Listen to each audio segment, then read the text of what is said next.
Hello everyone, I am Anissa Nandarini with NPM 244111021 class MNG24B.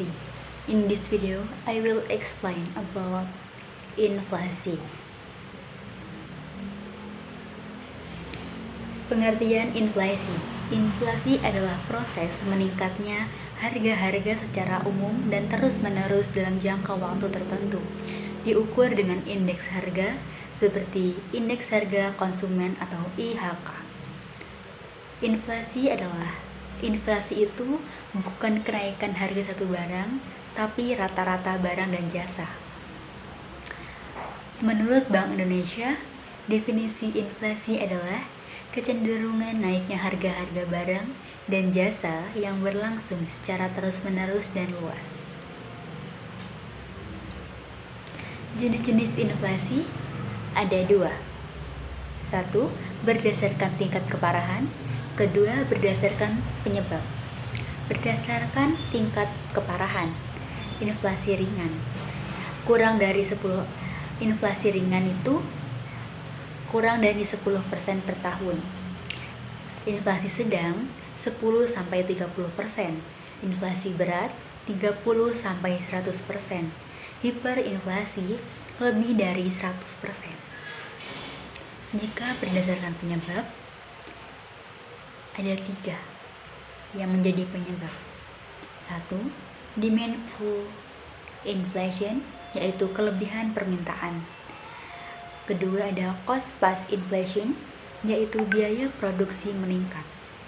Yang ketiga ada built-in inflation, yaitu ekspektasi inflasi masa depan.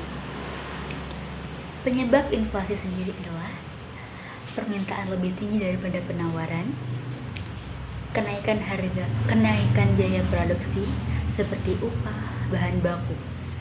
Selanjutnya ada ekspektasi inflasi, kebijakan moneter yang longgar, fluktuasi nilai tukar, atau depresiasi yang menyebabkan impor mahal. Dan yang terakhir, kejadian eksternal, perang, pandemi, dan krisis global.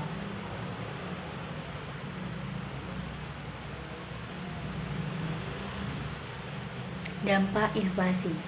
Dampak positifnya mendorong investasi jangka pendek dan mengurangi beban hutang pemerintah jika tetap nominal. Dampak negatifnya mengurangi daya beli masyarakat, ketidakpastian ekonomi, menekan sektor dengan pendapatan tetap, meningkatkan suku bunga dan biaya kredit. Cara mengukur inflasi. Yang pertama, indeks harga konsumen atau IHK mengukur perubahan harga barang dan jasa kebutuhan konsumen. Yang kedua ada indeks harga produsen, yaitu IHP, ialah harga yang diterima produsen. Ketiga ada deflator PDB, perbandingan PDB nominal dan real. Inflasi bulanan, tahunan, dan year to date digunakan dalam analisis. Kebijakan pengendalian inflasi.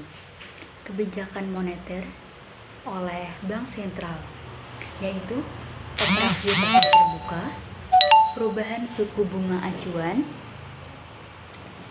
giro wajib minimum. Selanjutnya, yang kedua ada kebijakan fiskal oleh pemerintah, yaitu pengendalian subsidi dan pengeluaran, kenaikan atau penurunan pajak. Dan yang ketiga ada kebijakan non-moneter, yaitu stabilisasi harga pangan atau stok bulog. Selanjutnya ada regulasi distribusi barang penting. Studi kasus inflasi di Indonesia. Inflasi Indonesia 2023 sampai 2023, sumber BPS dan BI. Lonjakan harga energi dan pangan akibat perang Ukraina dan Rusia. Inflasi 2022 mencapai lebih dari 5% melebihi target BI.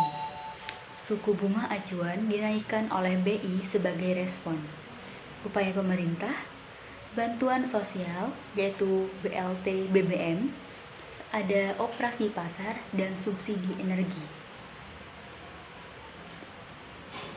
Peran Bank Indonesia menetapkan target inflasi tahunan, misalnya 3 kurang lebih 1%, menggunakan kerangka inflasi targeting framework atau ITF, menjaga stabilitas sistem keuangan dan nilai tukar.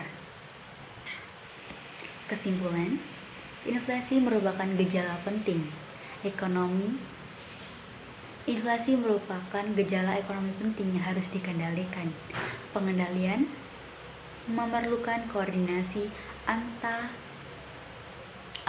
otoritas, yaitu BI, Kemenkeu, dan sektor real. Stabilitas harga adalah fondasi pertumbuhan ekonomi yang berkelanjutan.